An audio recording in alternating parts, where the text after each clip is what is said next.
mil bons livros e contos, histórias para ouvir, onde quiser e quando quiser. O comandante Saulo via-se dentro uma tempestade nebulosa inesperada. O salto da nave Nibiru não foi previamente calculado, sendo que eles fugiam dos notáveis, uma raça inteligente artificialmente que foi criada pela própria espécie do capitão.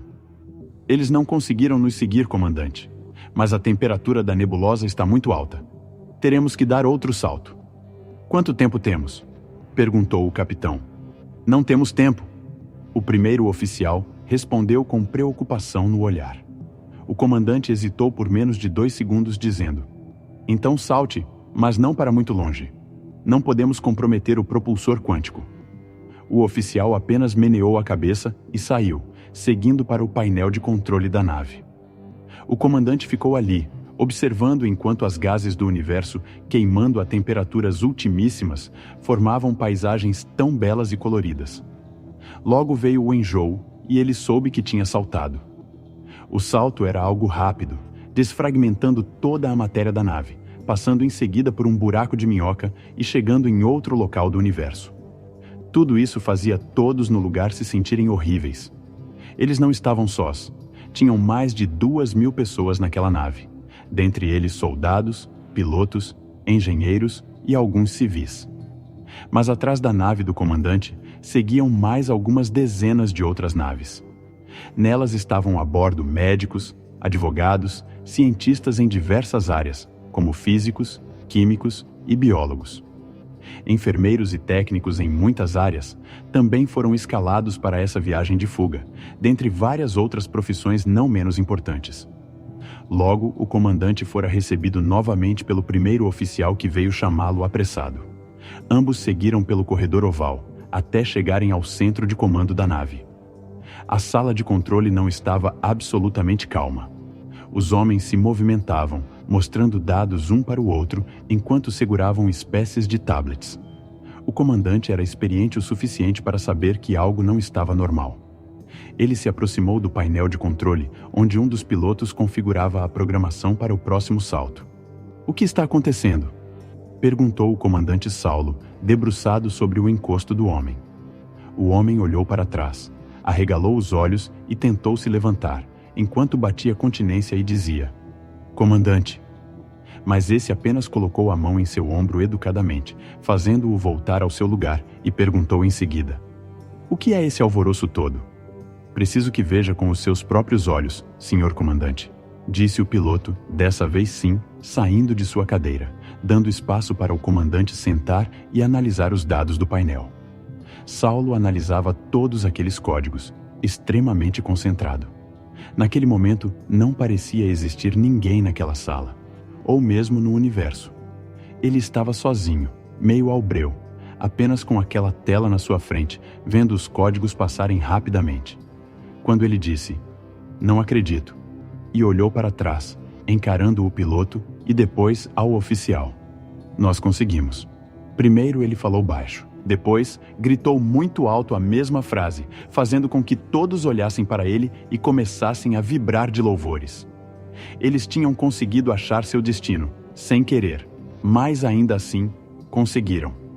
Uma viagem de mais de 5 anos pelo universo, passando por diversas dificuldades, algumas delas quase fatais. Mas enfim, tinham chegado àquele planeta que há dezenas de anos vinha sendo observado por eles. Ele era tão precioso porque era a fonte da criação de sua espécie. Ele devia tudo àquele corpo celestial, por estar ali, podendo falar e andar naquela nave.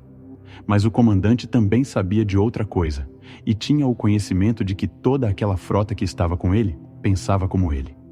Naquele planeta haviam seres inteligentes, assim como ele. Mas a pergunta de todos era qual seria a receptividade desse povo, com a chegada deles. A outra pergunta era: em qual ponto de evolução teria chegado os seres daquele planeta? Afinal, seu povo antigo havia deixado aquele mesmo planeta há alguns milhares de anos, apenas para chegar a uma estrela que continha um sistema estelar próprio, completamente possível de habitação. No meio dessa viagem, que já durava 250 anos, tendo já a sua 7ª geração crescendo nos arredores da nave, eles perderam a comunicação com o povo que ficou em seu planeta residual. Mas eles já estavam muito longe e não poderiam voltar. Faltavam apenas mais 70 anos até chegarem ao corpo que era seu alvo. Eles conseguiram chegar ao planeta quando quase florescia a 10ª geração, e assim proliferaram sua raça lá, crescendo e evoluindo. Isso já era esperado. Só não era esperado que eles perderiam a comunicação com seu planeta residual, para sempre, fazendo com que a raça, tão distante uma da outra, evoluísse de formas diferentes, tornando-se duas. Tudo isso aconteceu a 12,0 rotações de seu planeta em volta da anã vermelha, titulada de Estrela Marduk, que comandava aquele sistema estelar. A tecnologia de seu povo já era tão abundante na época que eles puderam manter os registros históricos em sua devida perfeição. Foi exatamente por isso que, naquele exato ponto da história, eles conseguiram chegar em seu planeta-mãe. O planejamento era para que isso acontecesse em 2 anos. Mas a sua fuga dos notáveis fez com que eles precisassem aumentar drasticamente seus cálculos. Isso levou a acontecerem erros que acabou deixando-os na esquina de casa. Mais uma vez, o erro fazendo a história acontecer. A frota do comandante Saulo, com 33 naves, vinha navegando a 99,9% da velocidade da luz na última hora. Isso os fez navegar em quase 60 milhões de quilômetros nesse tempo, e assim aproximaram-se do planeta. O comandante deu a ordem para diminuírem a velocidade, e foi quando eles puderam ver pela primeira vez aquela imensidão azul, cheia de terras férteis e luzes deslumbrantes. Aquele era o planeta, o qual em toda a história de seu povo foi tratado de Tiamat, o planeta-mãe, pois assim ele era chamado quando seu povo deixou o mundo. Mas foi a sua geração que conseguiu chegar até ele, em uma história de 12,357 órbitas de seu planeta em volta da estrela Marduk. De onde eles estavam, era seguro estudar o povo daquele planeta. Foi então que ele pediu os dados já recolhidos pelo computador da nave para seu primeiro imediato. O homem voltou com os dados em mãos e mostrou para o comandante.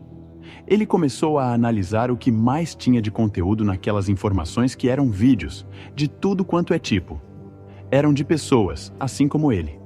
De mulheres falando para a câmera enquanto se maquiavam. De homens fazendo maluquices, como atacar fogo no corpo e pular na piscina, dentre outras coisas muito similares. Viu vídeos sobre a tecnologia daquela raça que, inclusive, eram muito similares às tecnologias que ele conhecia da história de seu povo.